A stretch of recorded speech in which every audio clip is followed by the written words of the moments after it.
Hey guys, JayTee here with a quick throwback Thursday. Today we're going to be looking at the Traxxas E-Maxx. Now this is the actual brushless edition. Quick history of the E-Maxx. I don't recall the exact time the original E-Maxx came out with, but it was over, I don't know, 10, 15 years ago.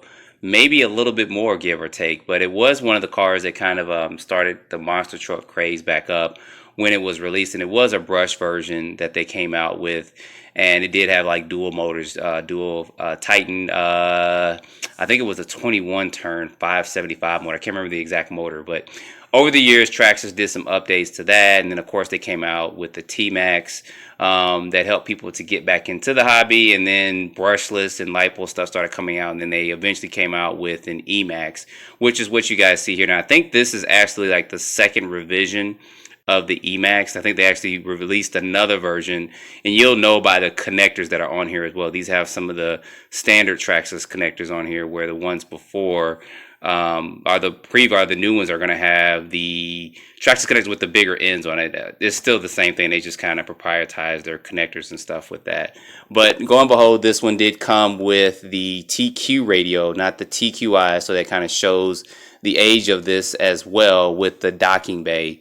And like I said, again, just looking at the radio and on the radio, you kind of see the age of this, because this does not have the TSM and stuff on there. And I believe the newer ones have the TSM and then also the self-writing functionality as well. So go ahead and get this top off real quick so you guys can take a look at it.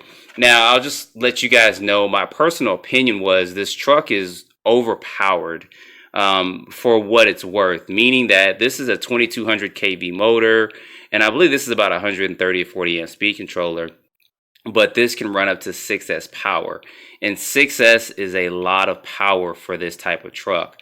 The brush version was good, and it was good to me when you ran the brush version with nickel or with lipo battery packs. When you put a good 2S lipo in there for the size of the truck and the way it ran several years ago, I thought it was good. But then when you went brushless, you started breaking stuff, and you'd have to upgrade. Some of the things people were upgrading, of course, would be the A-arms. They would break those, of course, immediately. Once they started going brushless power, running especially 6S lipo, and then they started having to replace the servos. Now, this does come with two servos. It's two 2075 waterproof Traxxas servos, which, like I said, I think is good if you're going to run this particular kit on 4S. When you get to 6S, you start breaking a lot of parts on there.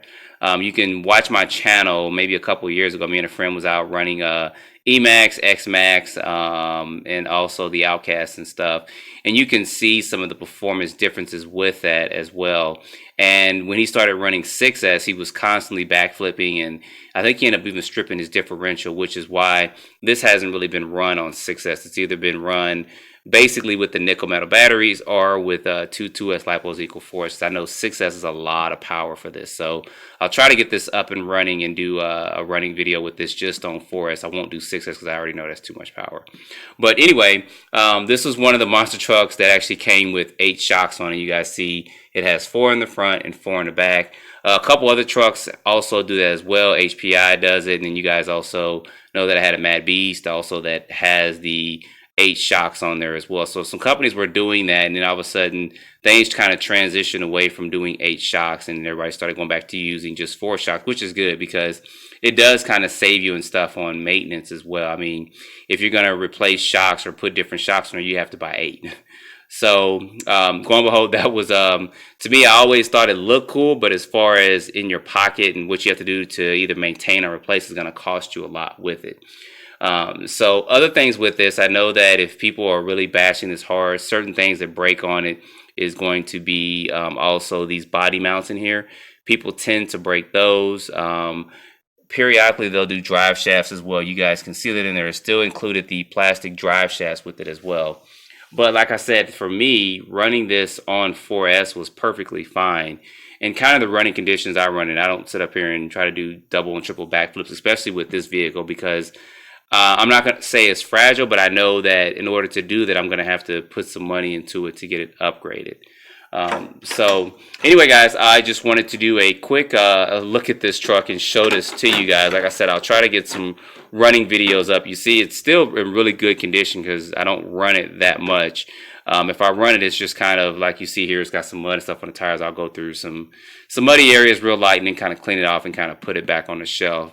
But I will try to get, like I said, some videos up of this running. So if you guys have one of these, I'd like to hear kind of what you've done to it. You guys see there's no modifications on it. There's no aftermarket shot caps or anything like that on this as well, because I know that's some of the things people also end up breaking as well. But this is completely stock out the box, and it'll remain stock out the box. So anyway, put your comments down below. I'd like to hear what you guys have done to yours, some of the modifications and stuff you've done to them as well. So, and as always, don't forget to like, subscribe, and stay tuned for more videos. Thanks for watching.